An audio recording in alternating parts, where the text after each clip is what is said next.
everyone, welcome back. Technical Talk episode 2, right? Here we go. Today we're going to be discussing microphones. And there's so many microphones out there, it's ridiculous. The choices that you have, the options, all of this stuff.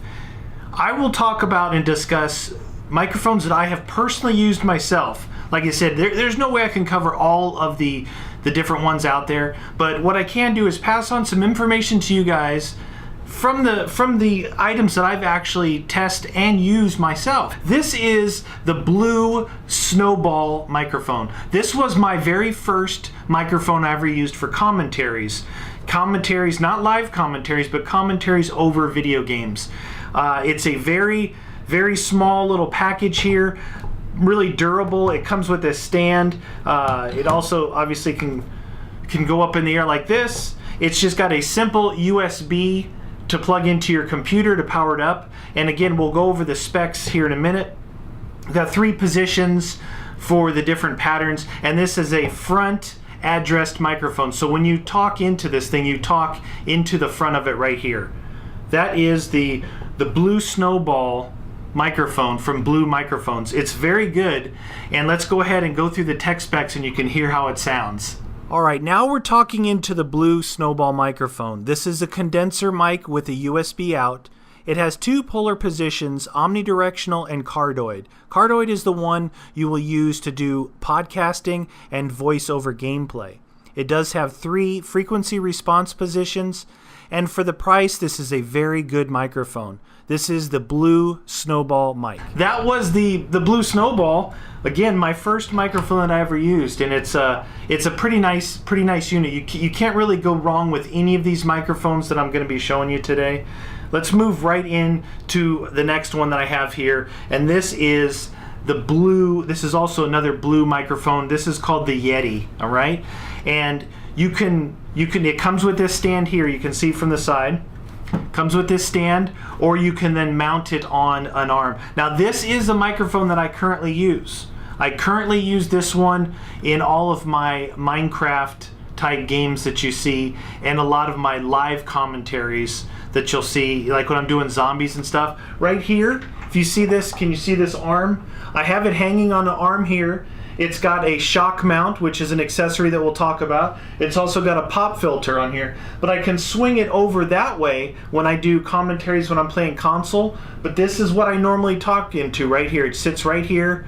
It's all set up, ready to go. It can swing out of the way. So these boom arms are really nice, and we're going to talk about in the accessories. So let's go ahead and go into the tech specs, and we'll speak into this microphone so you guys can hear it. So let's go into the Blue Yeti. Alright, so this is the Blue Yeti microphone, and on the illustration on the right you can see the 4 different patterns that this mic provides: stereo, cardioid, omnidirectional, and bidirectional. The cardioid is the normal pattern you would use when speaking into this over gameplay or doing a one-on-one type interview. The illustration on the left shows some of the basic options with the microphone, such as the mute button. You have the master volume for the headphone output, where the USB jack is located, as well as the threaded mic stand mount. You can mount that then on your shock absorber or your boom arm. You have your mic gain control and the polar pattern selector switch on the back. This is the Blue Yeti microphone. That was the Blue Yeti. This is a very, very good microphone. I really enjoy that. Now, before we step up to the next level, what I wanted to talk about is this one. This is the Rode Video Mic Pro. This is the microphone that I'm currently talking into right now. It is mounted on my camera, and it is a shotgun microphone. You can see from the bottom, all I have is the box because I'm using it right now. It's mounted. So there it is. It mounts right onto your camera here, and it's a short shotgun microphone. It's only about 4 inches long, and I've got this regular pop filter that goes onto it, and I also have one that they call the Dead Cat. It looks like, it looks all hairy, and it really helps with wind. This one here is the Rode Podcaster. Okay, this is the Rode Podcaster. These are made in Australia. Aussie. Very good microphones. Just like the video mic, Rode. This is a Rode. Also, these boom arms that I use, they are Rode PSA 1 boom arms as well. Rode, a very good company when it comes to their manufacturing. Very, very stout. This has got some serious weight to it.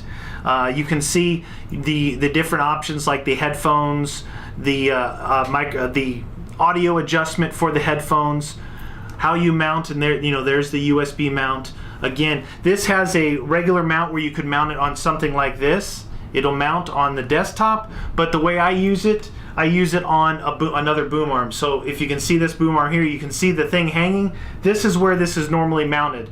It mounts right in here in the shock mount, and it tightens up. There's a threaded, like a giant washer here that threads in, and it holds that microphone in place right there. This is the microphone that I currently use for my fun-throughs, my playthroughs, because I do it on this computer here. So this is the mic I'm using currently.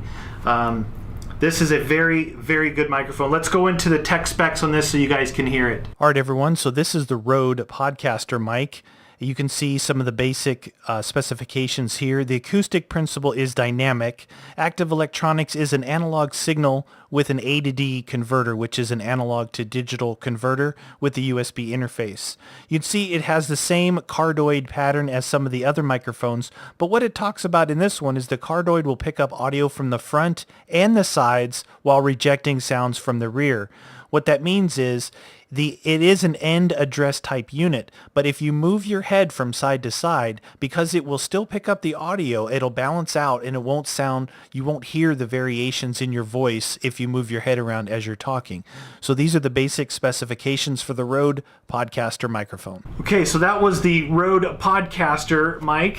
Very nice microphone. I really enjoy this mic. Now, coming down to the end here is the big daddy of the microphones that I have. This is the Electro Voice RE20. Now this is unique from all these other mics in that this is not a USB mic. This is a XLR mic. This does not take a USB cord. This takes an XLR cord, and hopefully I'll be able to show you the ends. If you're familiar at all with musical instruments, you can see they're 3-pin XLR connections. This microphone is very, very good for voice podcasts. Now, it is very expensive, and this is the microphone that I wouldn't recommend for doing any of your average type stuff that all these other mics would cover. This microphone, because of the price and because of the post-processing that you need to do. To use this microphone here into a computer like these, you need something like this device here, which is a USB audio interface. Okay, so what this unit here will do, this is called the Blackjack from Mackie. It's one of the least expensive ones, but it also shortens you on the options that you have. So you'll bring the XLR connections in from the microphone here, and it gives you a USB out to your computer. And these have gain controls, which you need about, I think you need about 60 dB of gain on this mic for it to really work and be able to be loud enough to go over gameplay. And the other thing is that this is analog and that this is mono.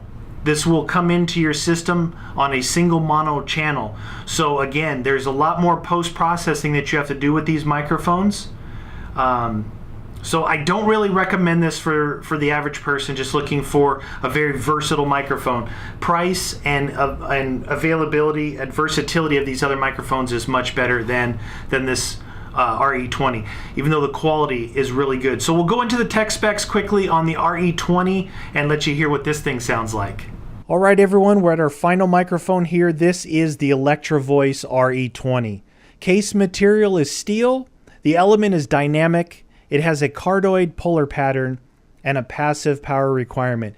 Being that it's a 3-pin XLR connection, we are using a USB audio interface made by Mackie to bring the audio into the PC. Once we get it into our audio program, however, we do have to do post-production work to combine the mono channel into stereo. This is a gold standard in broadcasting microphones, though I would not recommend this for voiceover gameplay because of the price and the post-production work needed. This is the Electro Voice RE20. All right, so that was the RE20. You can hear just the depth that this thing has. Now, quickly going into some of the accessories. So these two microphones here have built-in pop filters. One thing I didn't address was address. The address type on this, on the Yeti, is forward. A lot of people think it's in the top, and it's not. The address is right here, based off the patterns that you've got: an omnidirectional pattern, the cardioid, the stereo, the different patterns, but your address will be in the front side of this, okay? Same thing with the snowball. These are N-type addressed, meaning you talk directly into the end of these. That's how these work. So very important, because if you're talking into the wrong area here, and it's supposed to be addressed in a certain way, it's going to make your voice sound different. These two microphones are a lot less sensitive to you like moving your head around. Like if you're moving your head around, it won't let, you know, your voice won't change nearly as much with these two. With these, they're very sensitive for you to be right in front of them, speaking directly into the pattern. These here, not so much. These are a little more forgiving, but again, price-wise, there's a big difference between them. Accessories, everyone must use a pop filter. Here is like a $6 pop filter. It clamps on to anything. It's bendable. You bend it up. What you want to do is you get it in front of where you're going to be speaking, okay? And you talk through this thing into the microphone. So when you pop P's and things like that, where you're blowing air, it doesn't pop. I hear so many people doing it. A lot of very big YouTubers and people who do podcasts. You got to use a pop filter, okay? Because if you listen, I listen with a surround sound system with a subwoofer here, and when people pop their microphones, the bass kicks in. It's probably exaggerated. So if you're listening on on your little earbuds or on some cheesy speaker, it probably won't matter as much. But to me, it matters a lot. Here's about a $15 one. This is you can see it's much bigger, gives you more range. This would be good if you were clamping it on maybe that arm up there. You know, the swing arm, and then you'd be talking into it. It's very big. You see how large that is? It's got two nets, and it works. That one works really good too. It's about $15. This one here, if you can see this is a metal pop filter from Blue. Works really good. It's much smaller, more direct, but again, these particular microphones, you want to be able to talk directly into them. Some of the other accessories would be shock mounts, okay? So this is a shock mount here. This is for the RE20, which this would go in just like this. What this does is if someone bangs on the table or if you hit your elbow while you're talking, that sound won't resonate up and through this shock mount and get into your microphone, okay? So these shock mounts are very handy, but if it's kind of unique for your situation, you may not need them. This right here may work for you, or this. But just know that if you're talking into this thing and you're banging on your table, that noise is going to come up and get right into these microphones. Very easy. So you get them off your desk and you get them shock mounted. You know, it's the farther down you want to go for more professional quality is looking at pop filters. You know, looking at shock mounts, looking at boom arms and things of that sort. These are very important things the farther you go down the line with the quality that you're looking for. So to end this up, I wrote down the prices again. So basically, a ranged price for a snowball microphone right now found on Amazon is between $60 and $80 for that. Okay, you can probably find them cheaper. Very, very good mic. Anyone who's thinking of starting up something on YouTube, this is what you want to do right here. The Blue Snowball microphone, the Blue Yeti microphone, these are about $100. I've seen them $80, I've seen them $120, so about $100 you can get these for, which is a pretty good price for all the options that you get on this one. Moving over to the Rode. This is the Rode Podcaster again. This is one of my favorite mics right now because of the quality that it has. This is $230. You see a significant step up in price from these two to these two. $230, but the quality, I mean, you can feel the difference. I don't think that most people need to go past this level.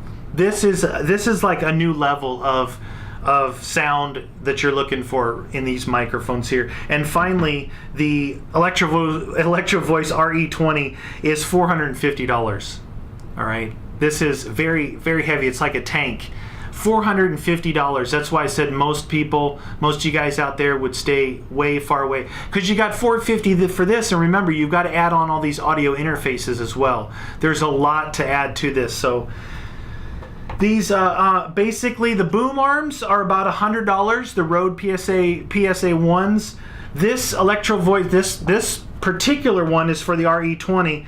This thing is $100 on its own. So some of the pricing, and then around for the one for the Rode is about $45, and the shock mounts you're looking at about $55 for the Yeti one, for the really good one. It's hard to see, but it's a big ring, and they're very good. So I hope that I was able to cover some microphone stuff here with you. Again, these are microphones that I've used myself, and that now you've been able to hear each one and see the tech specs on them. Thanks for watching, everybody. We'll see you next time.